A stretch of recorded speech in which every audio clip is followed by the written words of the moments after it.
All right, Holly, thank you very much. Half past the hour with you on this Wednesday. Morning Drive Live Golf Channel. Gary Williams, Eric Casillas, and somebody who was a very valuable contributor to this program in year one, Greg Norman, rejoins us. First appearance for Greg on the program. He's going to be part of Golf Channel Academy, which is going to premiere this year for him. He's going to have 5 episodes, January 25th, 7:30 Eastern Time. Rich Lerner will be alongside. And Greg, it's great to have you back. Happy New Year to you. And, you know, you're going to be playing golf next week on the PGA Tour.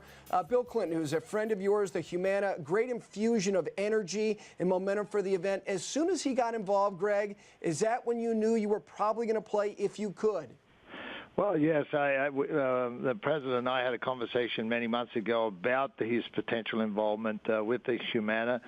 We discussed it at length, and we swapped some ideas about the format of the event, and I got his insight into what he'd like to see change to get this the old Bob Hope back to where it in the stature where it should be, and then when eventually he decided to say yes, I'm coming on board. We had a conversation about a week ago, and how do you turn down the president of the United States when he asks you to come and play in his event, basically? So I agreed to it. I think it's important that an event of the stature of, like I said, the old Bob Hope, now the new Humana, gets back to the level where it once was. It was obviously the iconic event where the celebrities love to go play. It's in the basin of that, just outside of L.A., and it's logical. And with his passion about wanting to get and the love for the game of golf and wanting to be involved with the game of golf, it was a logical step for him. I think he'll do a tremendous job for the Humana event. And Happy New Year to everybody, and to all your listeners too, boys.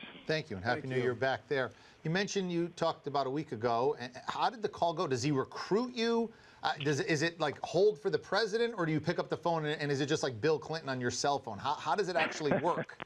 Well, actually, I put a call into him early on, and he was traveling, had to go to a funeral over in Europe at the time, just before Christmas. We were trying to reach out for each other. And when he returned, he just returned my phone call. And, the conversation, just general conversation, and it all automatically led into the Humana. And I mentioned to him I was interested in playing, like I talked to him many, many months ago, like I mentioned. And, he just asked me, he said, I'd love for you to be there. And I said, look, Mr. President, I'd love to be there. If you're going to be there, I'll be there. If I'm there, you'll be there. So that was part of the arrangement we had. He was going to be there anyway.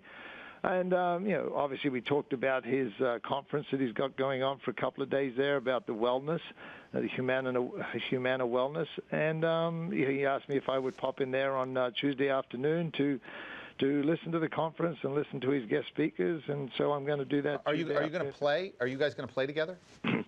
I believe so. I believe we're going to play Saturday, the final round of the 3 days before the cut. I believe that's going to take place. And he's excited. I'm excited. I know his love for the game of golf. He and I were supposed to play in a couple of days down at my place many years ago before that little mishap happened.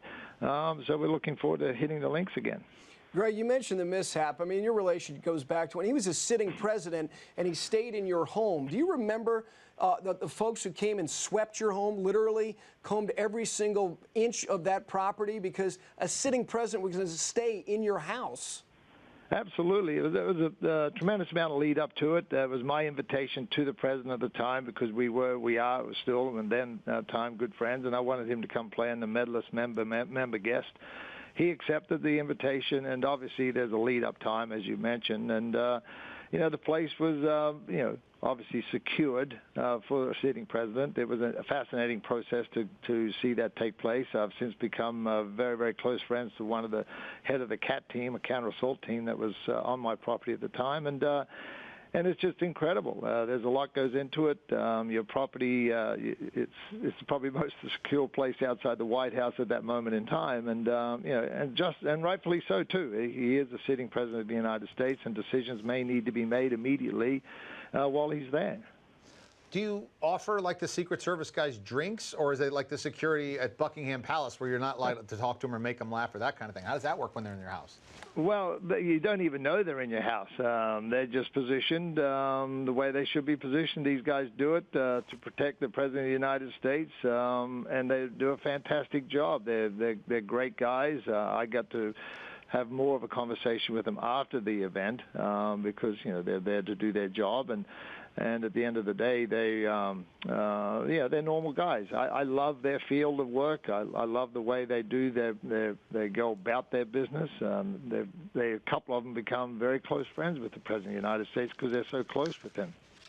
You know, Greg, you were somebody who had the vision of a world tour. You were clairvoyant because we have it for all intents and purposes. But what is being hurt by the idea of these guys going all over the place? For instance, your homeland of Australia, you get very good fields late in the year. It's on television. It doesn't seem like there's any finish line. Is that a problem for the American PGA Tour? I don't really understand what you mean by there's no finishing line. They just keep playing. It's like for Luke Donald, he wins the Disney, and they say, well, we're going to add the HSBC with respect to the Player of the Year voting. The fall series doesn't end golf. There's no silly season with mixed events. You have your great event, the Franklin Templeton, but people just keep playing. It's like there's no off season. Don't we need a finish line? Well, look, I think there is a finish line because it is the PGA Tour. You've got to understand, guys, we are independent contractors. I was doing this for 30 years, 35 years of my life, where you'd finish the PGA Tour, your obligations of X number of tournaments you got to play, which was 15. And then you have the opportunity I had the opportunity of going back and supporting my home country. People like a Luke Donald and other Rory McIlroys and other players who are not U.S.-based players have the opportunity, and even the U.S.-based players have the opportunity of going on and playing anywhere they want to play. They are independent contractors. So you say this world tour is out there. It's always been there. It's always had the opportunity of going there. It's just a matter of now that the European tour has capitalized on the fact that their member base likes to play on a global basis. And, guys, you're leading, sitting here listening. I think it's fantastic the LPGA Tour is going down to Australia to play at Royal Melbourne, to experience that. You've got to spread your wings because the game of golf is such a global game. It always has been. And now with the social media out there, people read about Royal Melbourne after the President's Cup, see how fantastic it is. So for the girls to go down there and experience that golf course the way the guys play it, I think it's fantastic. So, is there an end line? No, there's not. Absolutely not. But does the game benefit because these guys like Luke Donald, Rory McIlroy, and those guys travel the world and play the game? Absolutely, the game benefits. Well, you're going to spread your wings in late February and go to Mexico to a spot where you haven't played since 2008 at Mayakoba, PGA's only Mexico-based event. Why the PGA Tour in Mexico? Why that event? What was compelling about your return there? Well, to me, it was a very, very positive move for the PGA Tour. Mexico, the growth of the game of golf down there over the last 20 years has been phenomenal, guys. Golf course design work has been it's been consistent there, even in the recession time. It's been consistent. Mexican tourism, the federal tourism, down to the local tourism departments have always done a fantastic job of promoting the game of golf. I was down there in Mexico City, had a meeting with the federal tourism department, and they're asking me how do we promote Mexican tourism from a federal level. Golf is a great catalyst for that, and obviously the tournament Mayakoba Classic had tremendous support from a local standpoint because Cancun is a great hub or basin for a flow of American tourism down there. So when we built the golf course for OHL, they spent over $1 billion on this development. It was a natural step for them to pull a PGA Tour event down there to promote that area as much as they can. It was being very, very successful. It was an event that was against a World Golf Championship, and now come next year, it will not be. It'll be its own standing event. It'll be a full PGA Tour event. And not conflicted against another event. So I think you'll see the popularity of this tournament in Mexico just escalate dramatically. Well, and also, Greg, the reaction to the design of the golf course, it's one of the reasons why it's been so popular. People just love it. So it's great to know that you're going to be playing competitive golf on the PGA Tour, along with Phil Mickelson. A great infusion, Eric, of energy into the old hope, as you said, Greg, getting it back to its roots, where the American public back on the East Coast, they're socked in. They can watch great celebrities and big-time name golfers playing an event in the desert to celebrate a great man like Bob Hope. I think it's great that Clinton's involved. Thanks so much. It's great to hear your voice again. Guys, thank you very much. Have a great new year. I know 2012 is going to be better for everybody than 2011, so let's stay positive and look forward. Thanks, Thank Greg. you. There's Greg Norman. He's right about the World Tour. It's always been there, but now places like Australia, Eric, they can get top players. It's not just guys from Australia playing and supporting their homeland. Yeah, it's totally China's different. throwing $2 million at a winner. Oh, you're going to get Rory McIlroy. You're going to get people go there. No question. All right, when we come back, you're going to get a tip from Spicoli. He's on the tee.